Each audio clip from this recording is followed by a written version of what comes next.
ఉదయకాల ప్రార్థన. అద్వితీయుడా, సర్వోన్నతుడా, సకల సృష్టికి కారణభూతుడా, మీకు స్తుతులు ప్రభువా, స్తోత్రాలు చెల్లిస్తూ ఉన్నాము తండ్రి. గడిచిన రాత్రి కాలమంతను కూడా మీ యొక్క అగ్ని కంచెలో మా అందరికీ తండ్రి కాపుదల దయచేసిన విధానాన్ని బట్టి వందనాలు. కంటి నిండా నిద్ర అనుగ్రహించిన విధానాన్ని బట్టి కృతజ్ఞతలు తండ్రి. ఈ రోజున తండ్రి ఈ బుధవార కాలాన్ని చూడలేక అనేకులు గతించిపోయారు. అయినప్పటికీ అయా మమ్మల్ని సజీవు లెక్కల్లో మీ పాద సన్నిధిన ఈ విధంగా నిలబెట్టుకున్నందుకు మీకే కోట్లాది కోట్ల స్తుతులు తండ్రి, స్తోత్రాలు చెల్లిస్తూ ఉన్నాము తండ్రి. మిమ్మల్ని హింసించు వారి కొరకు ప్రార్థన చేయుడి అని మత్తయి సువార్త 5వ అధ్యాయము 44వ వచనము ద్వారా మాట్లాడుతున్నారు తండ్రి. స్తోత్రాలు. అవునయ్యా, ఎవరైతే తండ్రి ఈ రోజున మాకు విరోధముగా ఉన్నారో, అయా మమ్మల్ని ఇబ్బందులు పెట్టేవారిగా ఉన్నారో, ఆయాసకరంగా ఉన్నారో, వారిపైన మేము తిరిగి ద్వేషము కలిగి కాకుండా, అయా మరల మేము పగ తీర్చుకునే వారముగా కాకుండా, వారు మారు మనసు పొందు నిమిత్తము, వారు అటువంటి నీచమైన దుర్మార్గపు కార్యాలు చేయకుండానట్టు నిమిత్తము వారి గురించి ప్రార్థించే కృప దయచేయండి తండ్రి.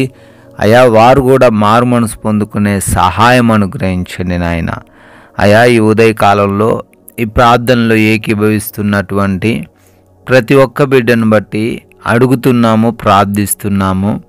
ఏ హృదయ ఆలోచనలతో ఈ రోజున వారు ప్రారంభించారో, ఏ కార్యములలో వారు సఫలత కావాలని ఆలోచన కలిగి ఉన్నారో, అయా దేన్ని బట్టి ఈ రోజున మీ పాద సన్నిధిన చేరారో వాటన్నిటినీ మీ చిత్తంలో వారి జీవితంలో నెరవేర్చండి తండ్రి. అడుగుతున్నామయ్యా, మా పనులన్నిటిని బట్టి అడుగుతున్నాం. మా ప్రతి పనిని కూడా అయా దీవెనకరంగా మార్చండి, ఆశీర్వాదకరంగా మార్చండి. ఫలించేవారిగా మీ ముందుటకు సహాయము దయచేయండి. అయా నూతనమైన కార్యక్రమాలు ఈరోజు ప్రారంభిస్తూ ఉన్న ప్రతి బిడ్డను కూడా దీవించమని, వారికి ఆశీర్వాదములు దయచేయమని అడుగుతున్నాం ప్రభువా. నాయన ఈ రోజున మా మాటల వలన, మా ప్రవర్తన వలన, మా యొక్క ప్రతి విధమైన క్రియ వలన మీ నామము ఘనపరచబడాలి కానీ మీ నామము అవమానపడొద్దు నాయన. అటువంటి జ్ఞానం మాకు దయచేయండి. ఈ లోక సంబంధమైన ఏవి కూడా మమ్మల్ని ఆకర్షించకుండా మీరే తండ్రి మీ మార్గమందు నడిపించండి నాయన. అదేవిధంగా మా ప్రతి ప్రయాణపు విషయంలో మాకు క్షేమాన్ని దయచేయండి, రక్షణను దయచేయండి. అపాయములు, ప్రమాదములు ఏవి కూడా ఏ బిడ్డను తాకకుండా భద్రపరచండి తండ్రి.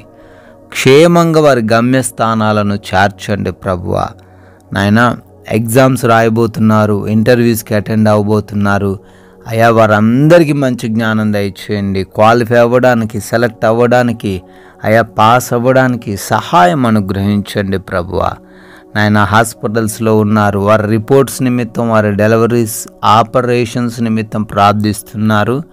అయా అన్నీ కూడా బిడ్డలకు అనుకూలంగా ఉండే కృప దయచేయండి. గృహములలో ఈరోజు ఎవరైతే ఒంటరిగా ఉంటున్నారో ఏ దుష్టుడు కూడా వారిని తాకకుండా మీ యొక్క అగ్ని కంచె వారి గృహముల చుట్టూను దయచేయమని కూడా అడుగుతున్నాం ప్రభువా. అదేవిధంగా ఈ రోజున మా సమయాన్ని, ప్రతి నిమిషాన్ని కూడా సద్వినియోగం చేసుకునే కృప దయచేయమని, ఏ బిడ్డకు కూడా ఈ రోజున ఎటువంటి లోటు లేకుండా సమృద్ధితో వారిని నింపమని, ఆర్థికంగా బలపరచమని, ఆత్మీయంగా స్థిరపరచమని, సంపూర్ణ ఆరోగ్యం ఇచ్చి వారిని ఈ రోజంతను కాచి కాపాడమని, అయా ఈ రోజున సమాధానకరమైన, నెమ్మదికరమైన జీవితం మాకు దయచేయండి. మీ కృపను బట్టి బర్త్డేలు, యానివర్సరీలు సెలబ్రేట్ చేసుకుంటున్న ప్రతి బిడ్డను, ప్రతి కుటుంబమును దీవించమని, మేము కొందరికైనా మీ నామాన్ని ప్రకటించే వారిగా రాజ్య సువార్తలో పాలిభాగస్తులుగా ఉండే కృప దయచేయమని యేసుక్రీస్తు వారి ప్రేమ కలిగిన నామంలో ఈ ప్రార్థన అడుగుతున్నాం తండ్రి. ఆమెన్.